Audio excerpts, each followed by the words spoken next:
disampaikan dari adik kandung Naimah.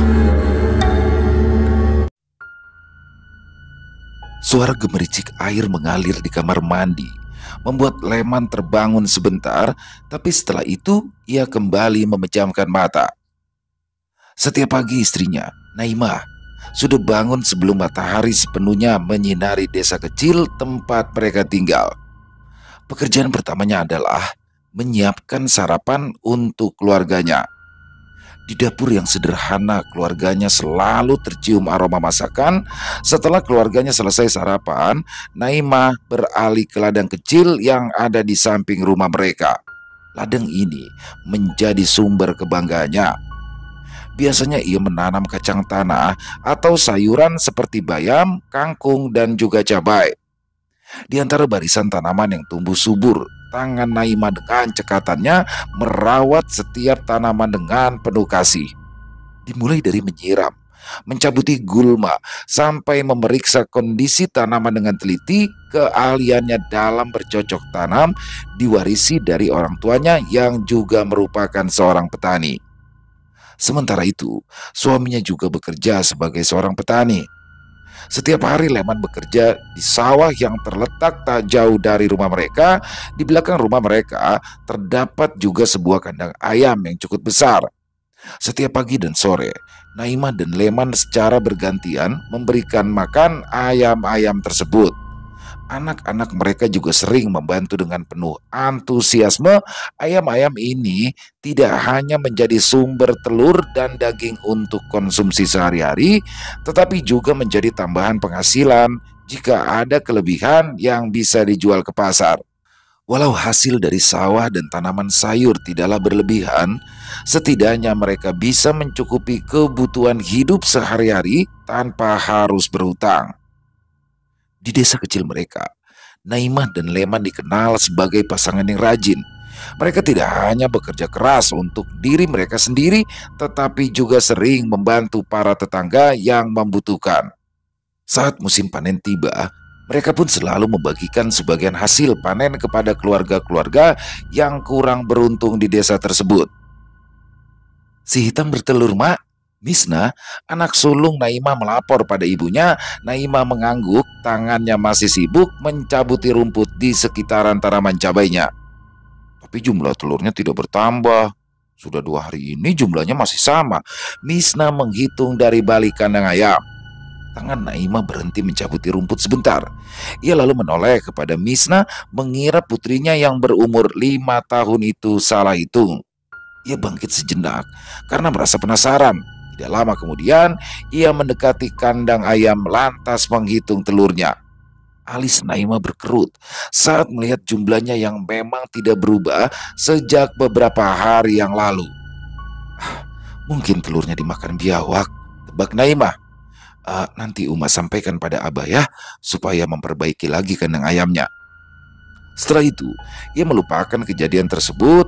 Naimah pun kembali melanjutkan pekerjaan sementara Misna bermain di sekitarnya. Tidak jauh dari rumah Naimah, ada rumah kakaknya. Kakak Naimah ini memiliki seorang anak yang bernama Dina. Keponakannya itu masihlah gadis muda, hanya saja memiliki sifat kurang baik. Di balik senyuman yang manis dan wajahnya yang polos, Dina menyimpan niatan buruk terhadap acilnya sendiri. Dina seharusnya masih bersekolah, tetapi ia memutuskan berhenti karena alasan bosan. Tidak hanya membuat orang tuanya pusing, Dina juga suka memfitnah orang lain, dan salah satunya adalah Naimah. Saat berbicara dengan para tetangga, Dina seringkali menyebarkan gosip tentang Naimah. Acil Naimah itu pengular banar. Dia lebih sering tiduran sambil menonton TV. Dina berbisik pada tetangganya ketika Naimah lewat di depan rumah. Rumah terhambur, piring rigat kada dibasuh. Beberapa tetangga yang mendengarkan tampak terkejut. Wajah mereka menunjukkan keraguan, sebab selama ini mereka sama sekali tidak melihat sosok Naimah sebagai sosok pemalas. Belum puas ia memfitnah Naimah, Dina pun juga sering secara diam-diam mencuri barang di ruang acilnya. Ketika suasana di sekitaran rumah Naimah mulai sepi, Dina siap untuk beraksi. Diam-diam ia menyelinap ke belakang rumah Naimah. Tempat itu cukup tenang, hanya terdengar suara ayam yang berkokok dan sesekali suara daun yang berdesir tertiup angin. Dengan langkah hati-hati, Dina mulai mendekati kandang ayam. Wajahnya sedikit tegang, namun di bibirnya terukir senyum licik. Dina membuka pintu kandang dengan hati-hati agar tidak menimbulkan suara. Tangannya yang cekatan segera menangkap seekor ayam yang sedang bertengger. Ayam tersebut mulai gelisah, berusaha memberontak, namun Dina dengan cepat menenangkannya. Wajahnya penuh konsentrasi, matanya melirik ke kiri dan ke kanan, memastikan tidak ada orang yang melihat aksinya. Setelah berhasil menangkap ayam, Dina segera berlari menuju ke rumahnya sambil membawa ayam tersebut dengan hati-hati agar tidak ada yang curiga. Naima tidak menyadari perbuatan Dina. Ia masih sibuk dengan aktivitasnya di ladang dan rumah, namun ia mulai merasa curiga ketika beberapa telur ayamnya menghilang disusul oleh beberapa ekor pula. Kandang ayam Naima sudah diperbaiki oleh sang suami. Seharusnya tidak ada lagi hewan buas yang bisa masuk ke sana dan menerkam piaraan mereka. Ayam jago yang mau kujual itu hilang, Kak.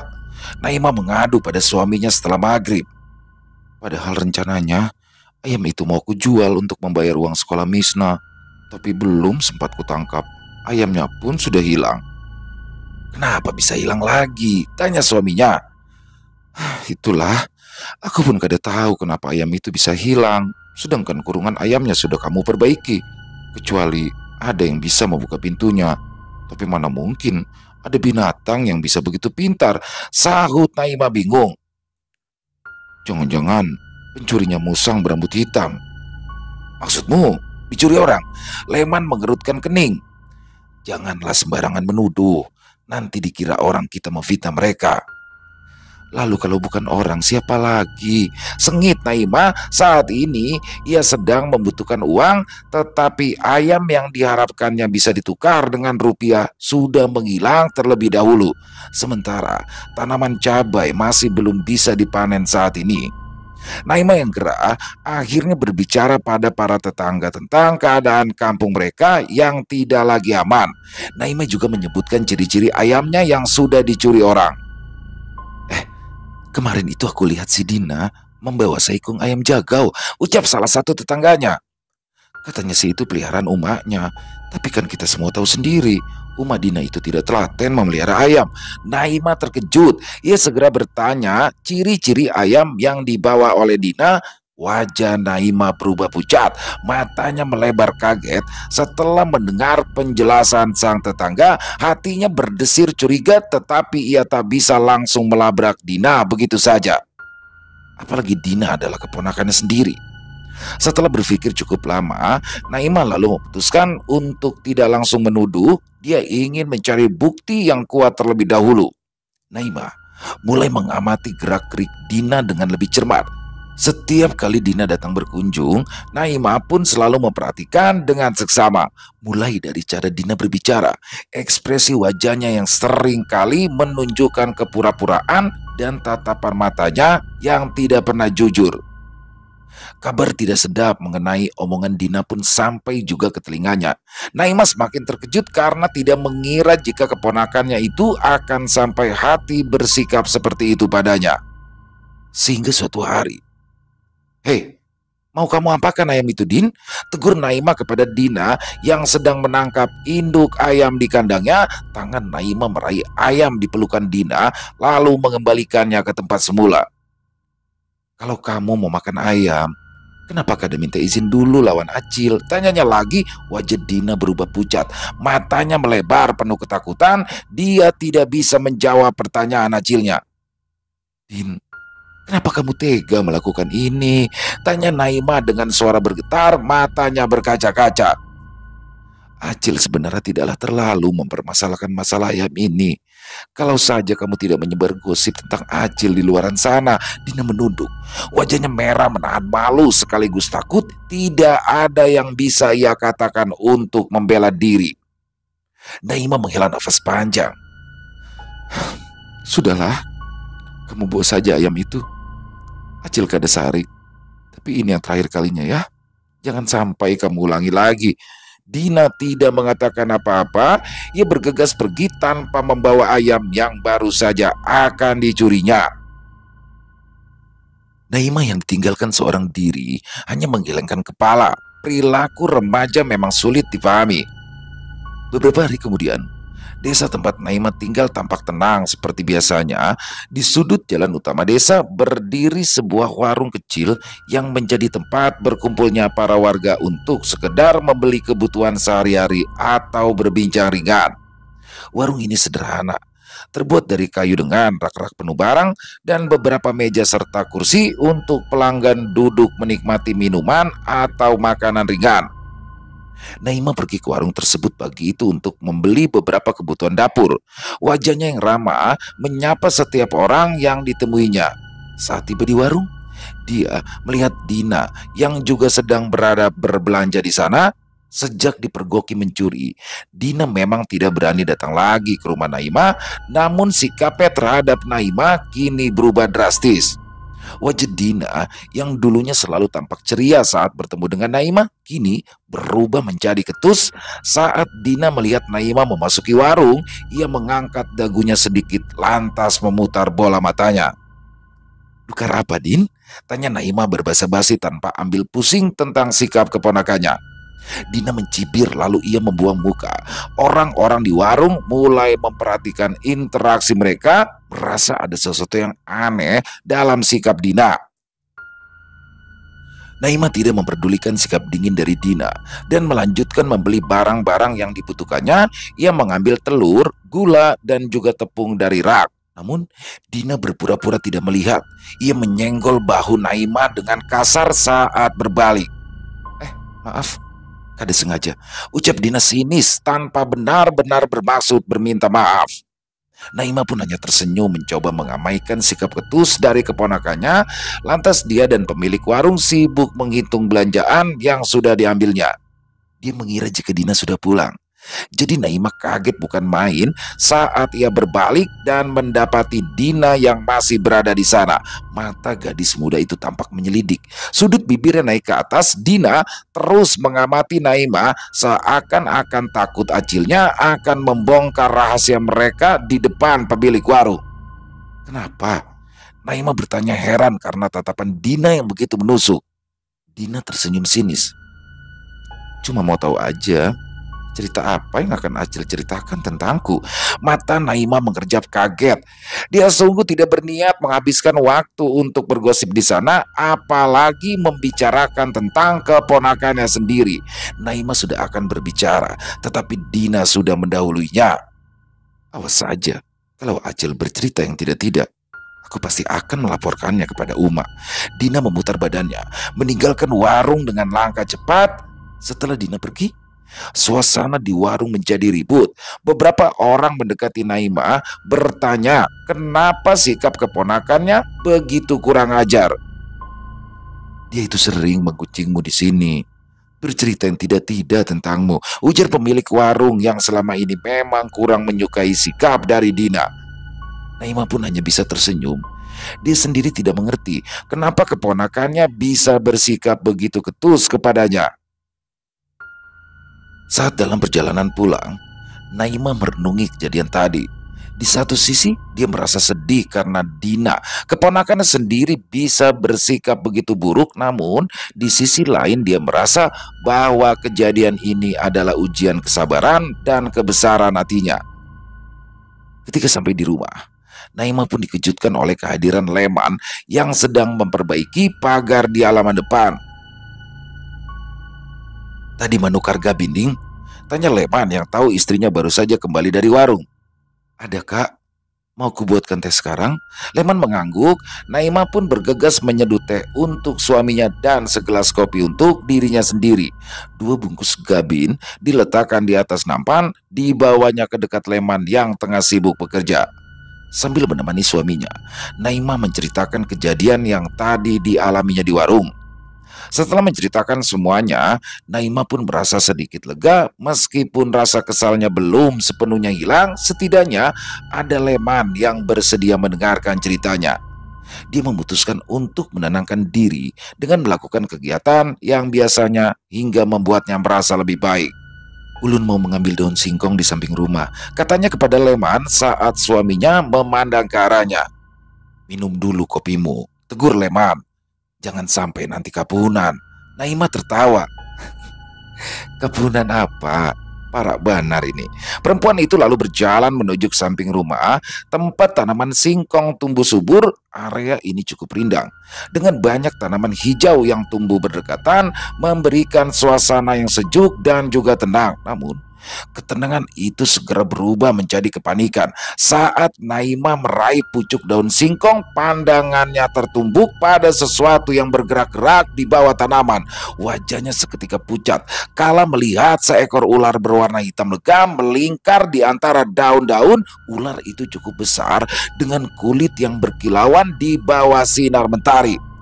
Kak, kak, ada ular, teriak Naima dengan suara panik. Tangannya gemetar, namun ia tahu bahwa ia harus bertindak cepat untuk menghindari diri dari bahaya. Leman bergegas datang, tetapi sebelum dia sempat mencapai Naima, istrinya sudah meraih sebatang kayu yang tergeletak di dekatnya. Dengan keberanian yang luar biasa, Naima mengayunkan kayu tersebut ke arah ular. Pukulan pertamanya telak mengenai kepala hewan melata itu. Sebelum ular itu sempat melarikan diri, Naima memukulnya lagi dengan keras. Leman tiba tepat saat ular itu terkapar tidak bergerak lagi. Dia segera memeriksa untuk memastikan jika ular tersebut benar-benar sudah mati. Ikam sempat dibatuk, tanya Leman yang khawatir akan istrinya. Naima menggeleng, wajahnya sedikit pucat. Kada, tadi langsung ulun pukul. Apa kataku tadi? Seharusnya kamu mencicipi kopimu terlebih dulu, supaya kada kapunan. Leman melemparkan bangkai ular yang memiliki ukuran cukup panjang itu ke tumpukan dedaunan kering. Bagi orang Banjar, pantang menolak saat ditawari makanan atau meninggalkan makanan yang belum sempat dicicipi. Ditakutkan terjadi kesialan ataupun bencana yang menimpa orang tersebut. Kejadian itu biasa disebut dengan kepuhunan.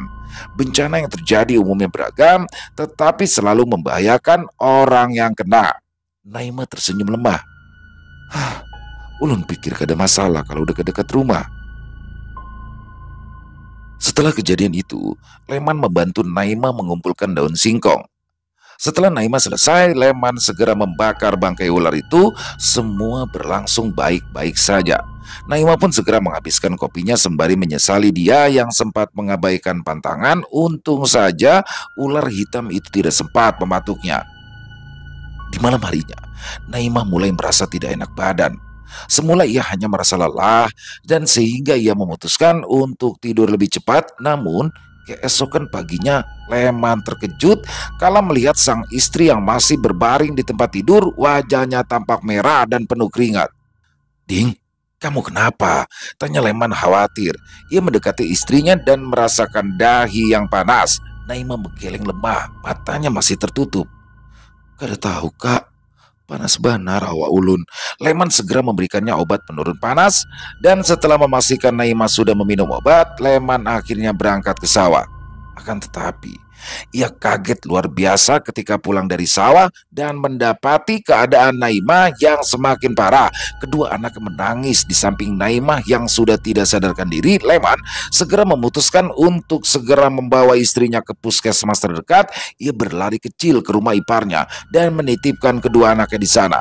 Kemudian Leman bergegas ke rumah ketua RT untuk meminjam mobil demi membawa istrinya yang sedang sakit parah. Wajah Naima tampak bengkak, kulitnya mulai memerah. Dia harus segera dibawa berobat agar kondisinya tidak semakin parah. Di puskesmas, dokter yang memeriksa Naima pun memutuskan untuk merujuknya ke rumah sakit. Kita perlu membawanya ke rumah sakit untuk pemeriksaan lebih lanjut.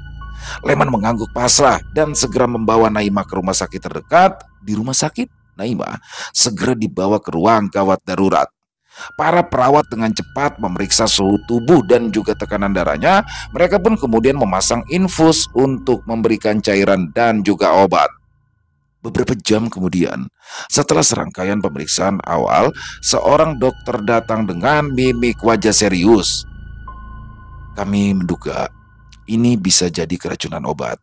Tapi kami perlu melakukan lebih banyak tes dulu untuk memastikan, ujarnya. Hari-hari berikutnya menjadi waktu yang penuh ketidakpastian dan juga kecemasan. Naima menjalani berbagai tes dan juga pemeriksaan, mulai dari tes darah hingga biopsi kulit. Leman terus berada di sisinya. Pikirannya tidak pernah tenang memikirkan keadaan istrinya. Ia juga memikirkan tentang biaya rumah sakit yang terus membengkak. Bahkan sepetak sawah sudah dijualnya demi membayar biaya pengobatan. Setiap kali dokter datang dengan hasil tes terbaru, Leman menunggu dengan nafas tertahan, berharap mendapatkan jawaban pasti. Namun, hasil dari semua tes ternyata normal. Tidak ada tanda-tanda keracunan ataupun penyakit lainnya yang bisa menjelaskan kondisi Naima. Dokter yang menangani Naima juga bingung, tetapi mereka terus berusaha memantau kondisinya dengan cermat. Setelah beberapa hari berada di rumah sakit, suhu tubuh Naima mulai turun dan bengkak di wajahnya mereda. Kulit yang melepuh juga perlahan kini mulai membaik. Para dokter akhirnya memutuskan untuk mengizinkan Naima pulang meski mereka masih belum bisa memberikan diagnosis yang pasti. Kondisi ibu mulai stabil sekarang, jadi sudah boleh pulang dan kami juga akan terus memantau dari sini. Jika ada perubahan, Bapak sebaiknya segera membawa ibu kembali ke rumah sakit ya, kata Pak Dokter. Leman merasa lega mendengar kabar tersebut. Terima kasih Pak Dokter, ucapnya sambil menggenggam tangan Naima.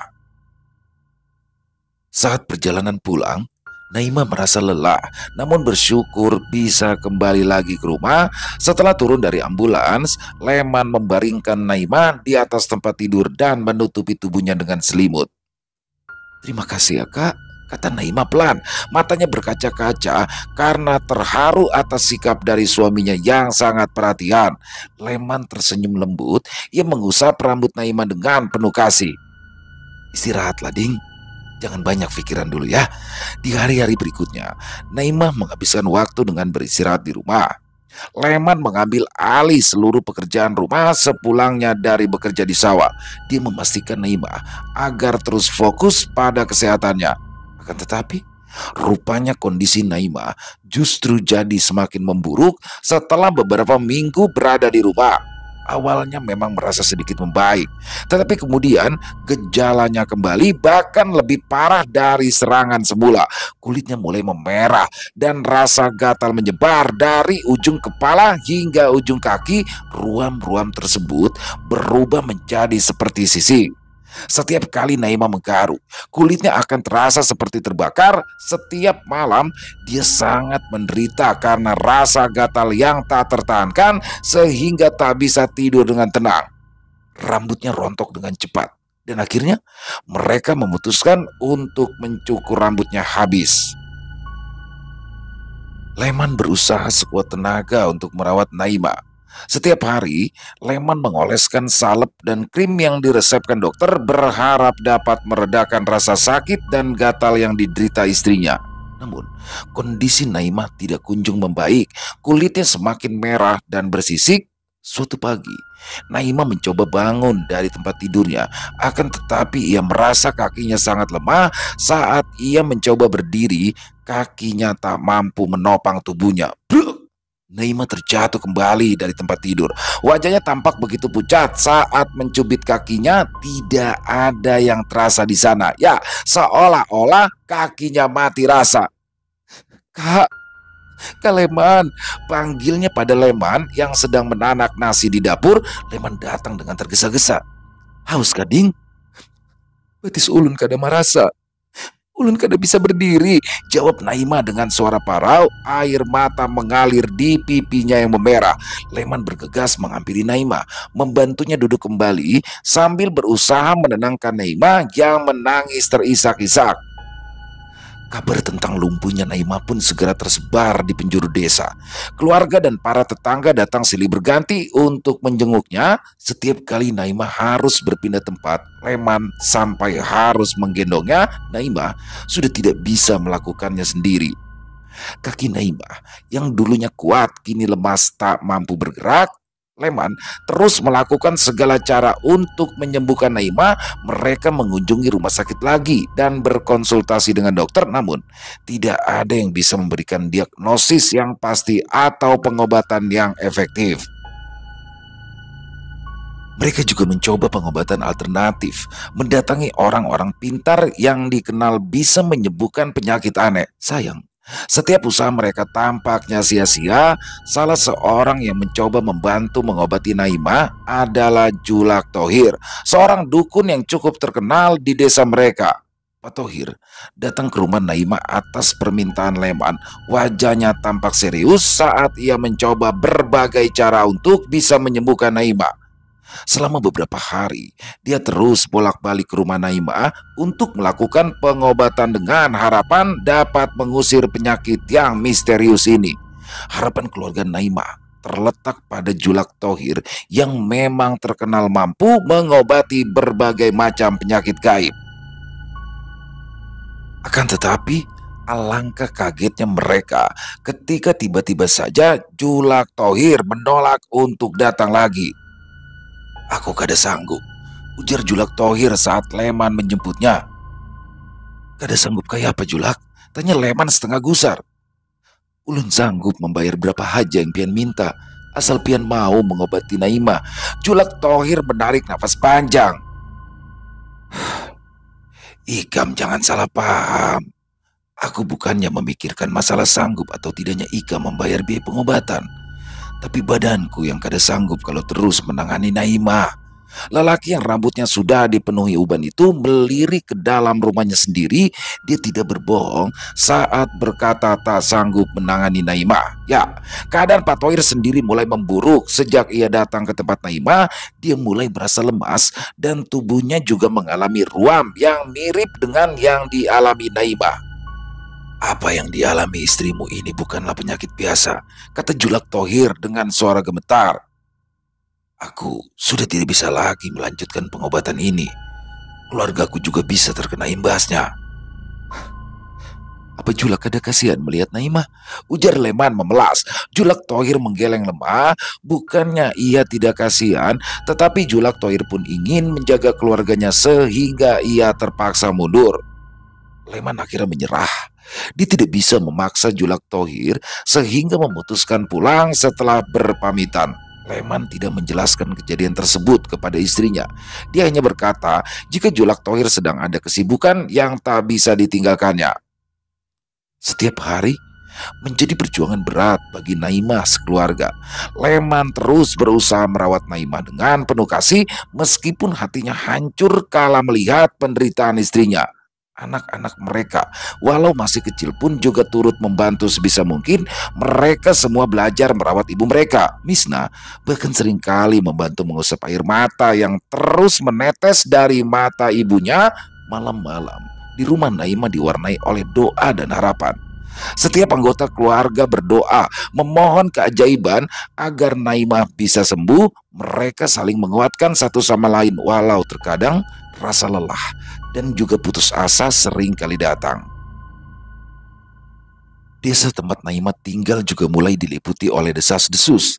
Kabar tentang kondisi Naima yang memburuk menyebar dengan cepat, menimbulkan keprihatinan di antara para warga yang kebanyakan masih memiliki hubungan kerabat dengan Naima.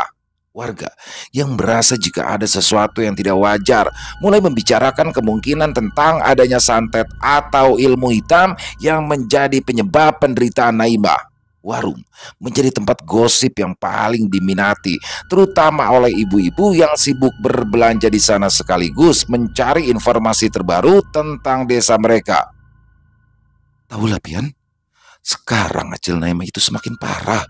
Kulitnya bersisik dan merah semua," kata Halida sambil memilih gorengan yang masih panas. "Kasihan sekali ya, sudah berobat kemana-mana, tapi tidak juga sembuh," saut Pak Jamal sambil menyeruput kopi hitamnya. Acil Mariam yang sibuk menggoreng tahu ikut bersuara. "Kalau menurutku, Naima itu pasti diguna-guna orang." Semua mata kini tertuju pada Acil Mariam. "Tapi siapa ya, Cil?" tanya Halida. "Kita semua tahu kalau Acil Naima itu bukanlah orang jahat, juga bukan orang kaya. Buat apa orang mengguna-guna sidin? Acil Maria meninggalkan kompornya lalu berkata, "Aku itu curiga dengan Dina. Kalian tahu sendiri kan, kalau Dina itu tidak pernah menyukai Acilnya itu. Bahkan di sini dia juga sering menyebarkan fitnah tentang Naima." Bisik-bisik dan desas-desus mulai menyebar dengan cepat. Warga desa mulai mempercayai kemungkinan bahwa Dina terlibat dalam penyakit misterius yang dialami Naima. Mereka pun kembali teringat saat Dina pernah bersikap kasar terhadap Naima beberapa waktu lalu, dan ini semakin memperkuat kecurigaan mereka. Berita itu pun sampai di telinga Leman. Pak Jamal sendiri yang menyampaikannya karena merasa prihatin kala melihat keadaan Naimah yang tak kunjung membaik. "Dina itu kemanakan Naimah, Pak? Apa mungkin dia tega berbuat sejahat itu pada Acila sendiri?" bantah Leman. "Ya tidak ada salahnya untuk dicari tahu dulu," ujar Pak Jamal. "Kalau memang Dina tidak bersalah, tentunya ini juga akan membersihkan nama baik Dina. Tapi kalau berita itu benar, mungkin Dina bersedia menarik guna-guna yang dikirimnya." Leman merenung. Dia masih tidak habis pikir tentang kemungkinan tersebut. Dia masih terus melamun sampai tidak menyadari Pak Jamal sudah pergi meninggalkannya seorang diri. Setelah berpikir cukup lama, Leman pun segera masuk ke dalam rumah.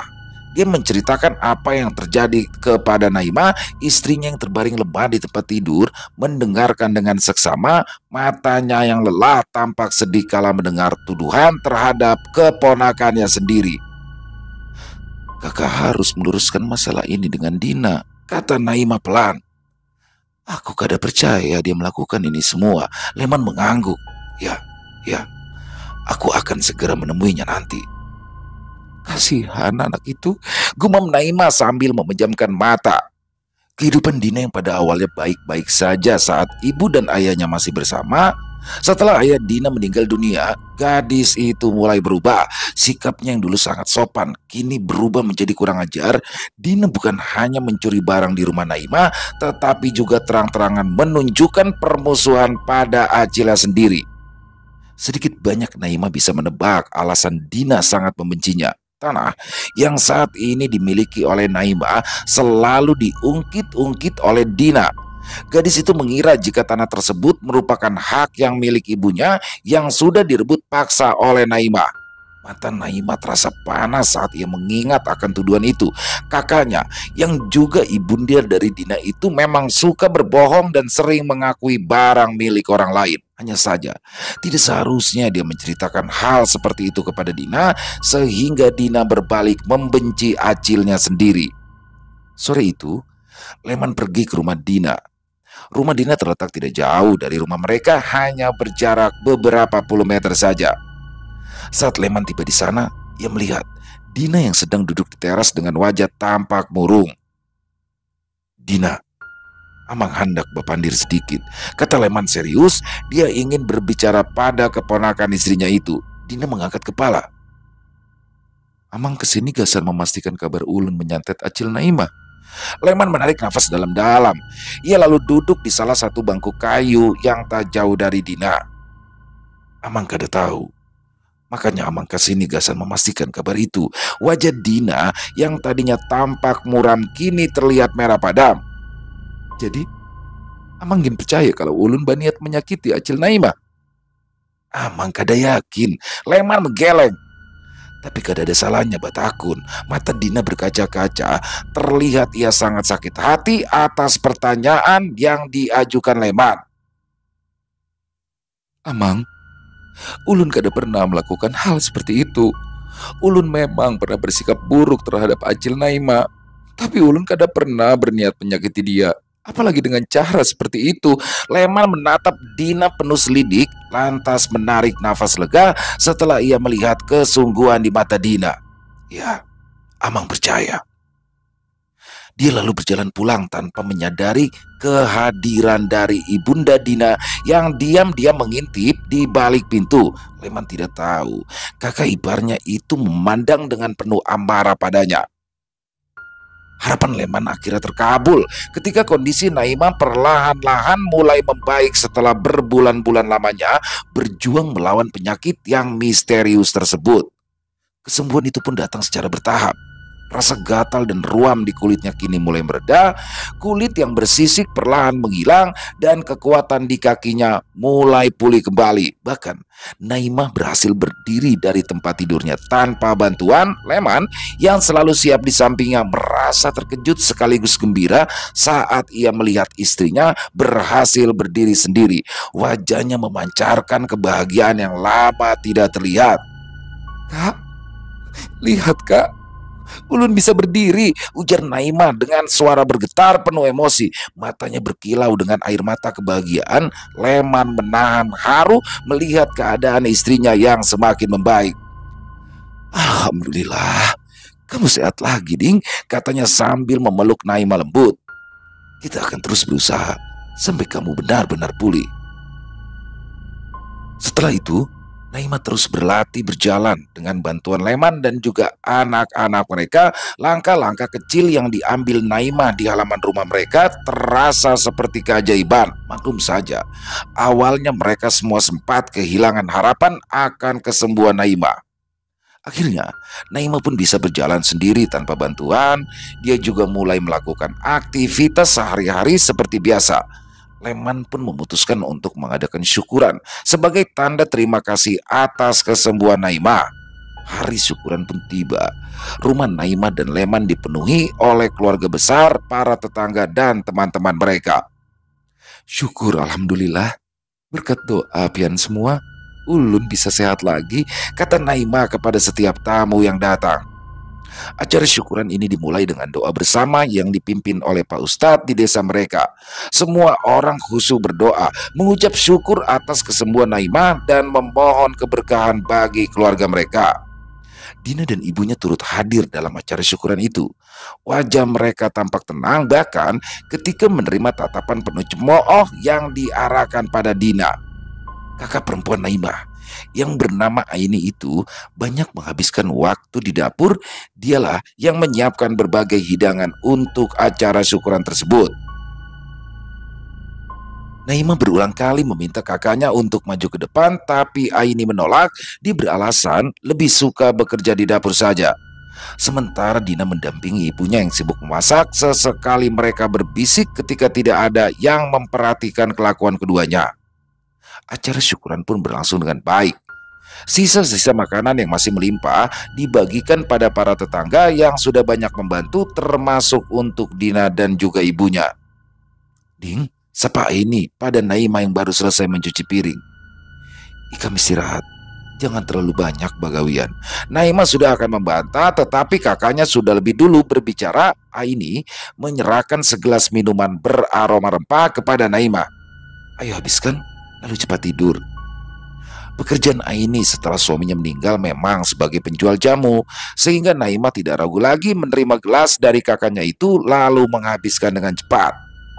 Malam itu, semua berlalu dengan tenang. Namun, keesokan harinya rumah Leman kembali gempar karena Naimah kembali kambuh. Pagi itu, Naimah bangun dengan kondisi yang jauh lebih buruk daripada sebelumnya.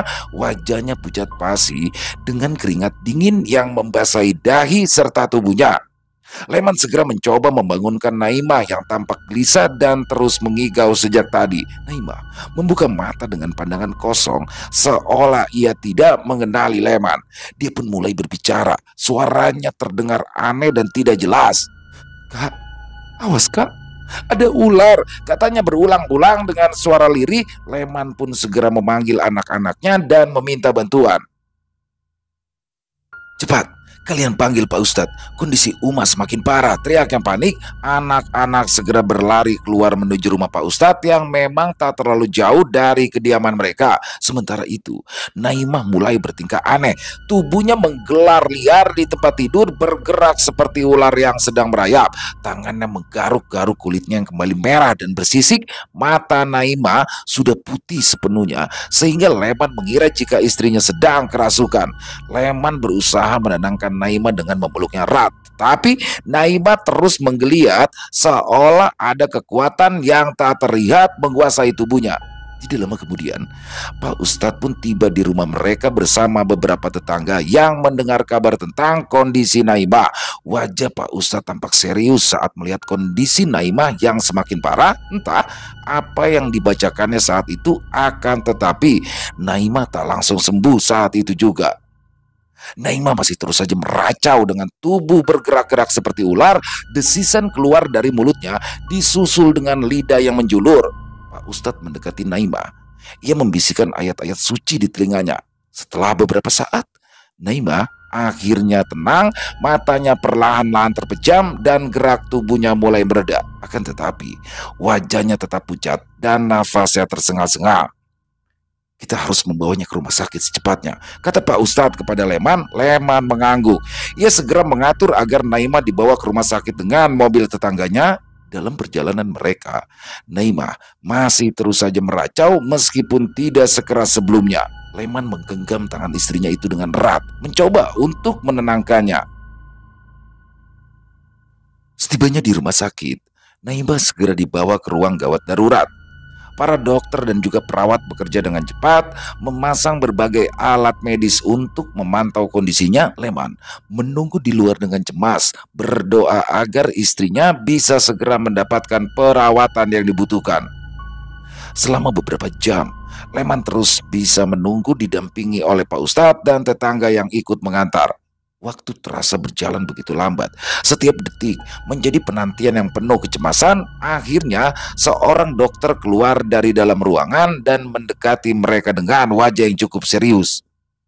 Pak Leman, kondisi istri Bapak itu sangat kritis. Kami akan tetap melakukan yang terbaik untuk menstabilkan kondisinya, kata Pak Dokter perlahan.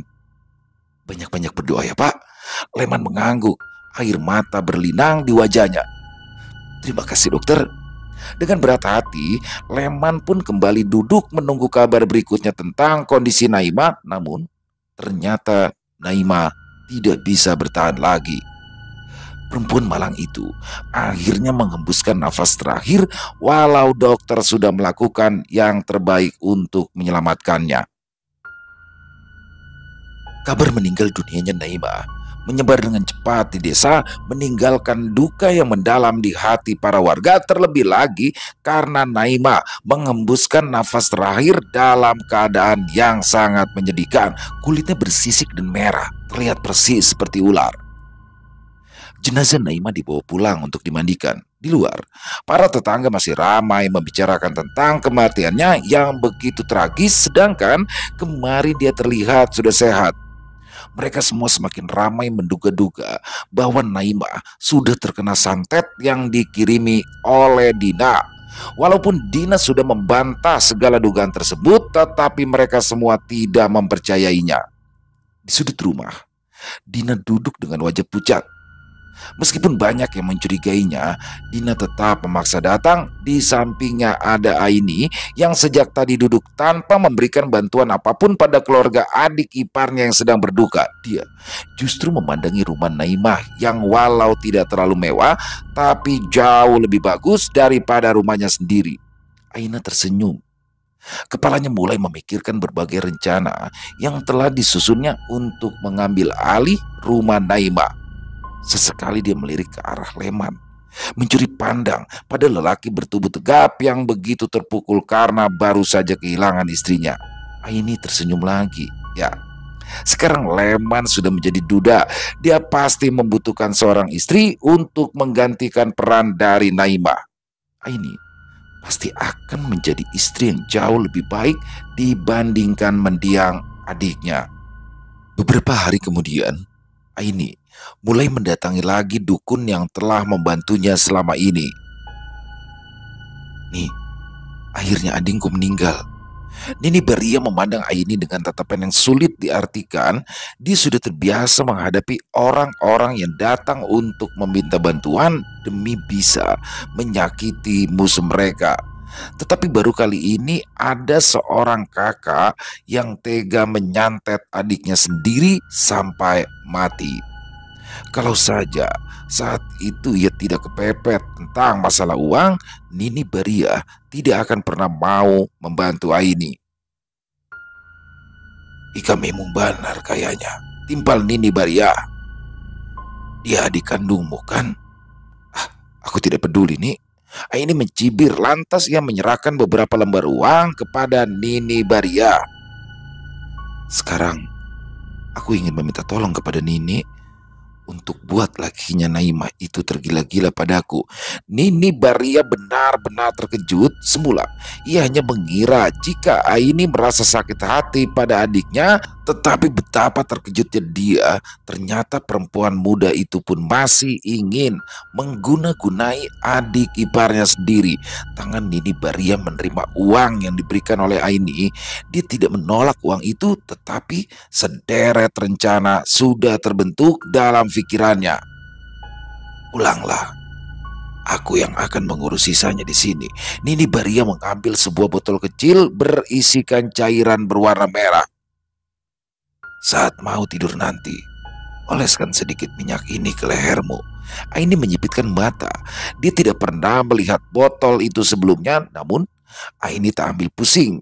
Ia berniat untuk segera pulang, tetapi langkahnya kembali terhenti saat Nini Baria memanggilnya. Aku lupa, sebagian dari minyak itu harus kamu minum juga. Kada usah banyak-banyak, secukupnya saja. Nini Baria tertawa terkekeh kala melihat tatapan penasaran yang diarahkan Aini padanya. Minyak itu nantinya bisa membuat Leman akan tergila-gila padamu. Bukan hanya Leman, lelaki lain pun kada bisa menolak pesonamu. Bujur kan nih? Tanya Aini girang. Nini Baria mengangguk. Aini pun pulang dengan senang hati tanpa sempat memperhatikan perubahan pada wajah Nini Baria. Malam itu, Aini sengaja menyuruh anaknya tidur terlebih dahulu. Ia bersenandung pelan di depan cermin sambil mengamati botol kecil yang ada di tangannya. Dan tepat saat tengah malam, Aini membuka botol pemberian dari Nini Baria. Aroma anyir bercampur wangi menyengat bercampur aduk. Apa benar ini harus kuminum? Pikir Aini ragu, akan tetapi keraguan itu kembali menghilang saat ia mulai membayangkan wajah Leman yang tampan. Ia meneteskan setetes minyak ke lidahnya, lalu mengoleskannya ke leher seperti petunjuk dari Nini Baria. Tidak lama kemudian, Aini merasakan gatal yang membuatnya terus menggaruk leher. Rasa gatal itu semakin kuat, lantas berubah menjadi rasa sakit yang luar biasa. Aini menjerit kesakitan, matanya terbelalak lebar dengan urat yang mulai menyembul di seluruh wajahnya. Sementara itu, Nini Baria sudah tergeletak di dalam kamarnya. Ia meninggal tepat setelah Aini melanjutkan minyak kuyang yang selama ini membuatnya tak bisa mati. Nini Baria tak pernah menyesali keputusannya. Perempuan serakah seperti Aini dan dirinya memang lebih pantas hidup sebagai kuyang. Selesai. Wow, luar biasa kisah dari Kenanga Kinasi dan kisah dari Tanah Kalimantan. Ini bener-bener keren nih. Endingnya nggak nyangka, dan kalau pelakunya sih sebenarnya ini double plot twist ya. Yang kita pikir tuh adalah keponakannya, tapi ternyata itulah adik kandungnya. Tapi itu nggak begitu mengejutkan. Yang bikin saya terkejut adalah ketika di endingnya ini Nini Baria selaku dukun santet suruhan dari Aini untuk menyantet Naimah ya, karena didasari rasa kurang setuju atas pembagian waris, yang mana dia menginginkan rumah dari keluarga Naimah yang punya suami Leman ya. Tapi setelah Naimahnya meninggal dunia, di situ dia juga menginginkan Leman. Seorang Nini Baria pun akhirnya yang karena kepepet dia butuh uang, tapi ya dibalik itu ternyata ada rencana lain dan rencananya mengerikan banget. Tapi ini adalah karma ya, adalah sesuatu yang memang sudah sepantasnya diterima ya oleh Aini. Dia menjadi penerus kuyang yang selama ini Nini Baria ini.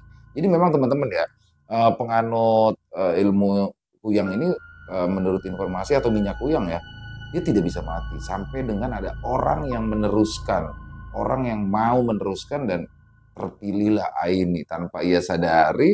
Dia dikasihkan minyak kuyangnya, padahal dia pikir itu untuk mengguna-gunai Leman ya, tapi ternyata itu adalah sebagai penanda bahwa dia menjadi penerus daripada Nini Bariah. Wah, keren banget kisahnya, bener-bener double plot twist ya kalau menurut saya, dan lebih plot twist yang terakhir itu yang lebih mengerikan ya. Jadi nantinya ke depannya Aini harus mencari penerusnya lagi dan dia juga harus nyari tahu dulu nih, karena dia nggak sadar gitu teman-teman ya. Untuk kenang kinasi keren banget, tunggu lagi kisah-kisah selanjutnya, kisah-kisah dari tanah Kalimantan selalu seru ya, selalu menarik untuk disimak. Dan silakan buat teman-teman yang mungkin punya pendapat lain, yang punya komentar lain tentang kisah barusan, ataupun hanya sekedar saling menyapa, silakan bisa menuliskannya di kolom komentar. Insya Allah kami akan membalasnya satu persatu. Dan kami juga ingin mengucapkan terima kasih ya kepada seluruh teman-teman yang sudah selalu setia hadir setiap harinya, yang sudah selalu mendukung channel kami. Karena kehadiran teman-teman kami selalu bersemangat berkarya di setiap harinya. Dan silakan buat teman-teman yang suka dengan videonya, dengan kisah baru saya bisa diklik tombol like-nya, tombol jempolnya. Dan buat teman-teman yang belum subscribe, yuk diklik tombol merah subscribe-nya. Jangan lupa lonceng notifikasinya dinyalakan agar teman-teman selalu mendapatkan notifikasi dari konten-konten yang akan kami upload selanjutnya. Dan untuk channel Ilo Bercerita ini kami upload di setiap hari ya, setiap malam jam 9 malam waktu Indonesia bagian Barat atau jam 21.00 waktu Indonesia bagian Barat. Buat teman-teman mungkin yang punya kisah horor misteri ya, yang diangkat dari kisah nyata yang berdasarkan pengalaman pribadi, apabila mungkin berkenan dibawakan di channel kami, silakan bisa mengirimkannya ke nomor telepon yang ada di sini. Dan bebas ya, dalam bentuk tulisan boleh, dalam bentuk rekaman suara boleh, senyamannya teman-teman aja. Untuk yang sudah mengirimkan kisah kami ucapkan terima kasih. Untuk yang sudah mengirimkan kisah tapi belum dibawakan, harap bersabar ya, karena harus melalui proses penggarapan terlebih dahulu.